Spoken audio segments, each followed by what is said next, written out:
মানুষ মাত্রই বিনোদন প্রিয়, শত ব্যস্ততার মাঝেও ঠিকই বিনোদনের মাধ্যম খুঁজে নেন। সে কথারই প্রতিফলন দেখা গেল বিএনপি চেয়ারপারসন তারেক রহমানের সাম্প্রতিক এক সাক্ষাৎকারে। যুক্তরাষ্ট্রভিত্তিক প্রভাবশালী সাময়িকী টাইমস ম্যাগাজিনে তারেক রহমানকে আখ্যা দেওয়া হয়েছে বাংলাদেশের প্রত্যাবর্তিত সন্তান হিসেবে। সাক্ষাৎকারের এক পর্যায়ে তারেক রহমান তার পছন্দের সিনেমার একটি উক্তি ব্যবহার করে নিজের অবস্থান ও দৃষ্টিভঙ্গি প্রকাশ করেন। ওই প্রতিবেদনে তারেক রহমানকে মৃদুভাষী ও অন্তর্মুখী মানুষ বলে ব্যাখ্যা করা হয়। সেখানে তিনি জানান, লন্ডনে তার প্রিয় বিনোদন ছিল রিচমন্ড পার্কে ঘুরে বেড়ানো, চিন্তায় ডুবে থাকা আর ইতিহাসের বই পড়া। তার প্রিয় সিনেমা এয়ারফোর্স ওয়ান। এই সিনেমাটি তিনি 8 বার দেখেছেন বলে উল্লেখ করেন।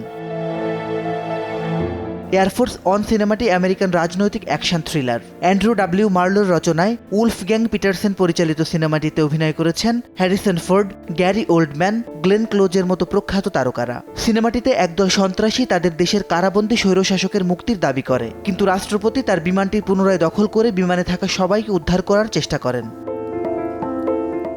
এয়ারফোর্স ওয়ান বক্স অফিসে ব্যাপক সাফল্য পায়। এটি 1997 সালের পঞ্চম সর্বোচ্চ আয় করা চলচ্চিত্র হয়ে ওঠে। সিনেমাটি সেরা শব্দ ও সেরা চলচ্চিত্র সম্পাদনা বিভাগে 2টি অস্কার নমিনেশন পায়, তবে পুরস্কার যায় কালজয়ী টাইটানিকের ঘরে।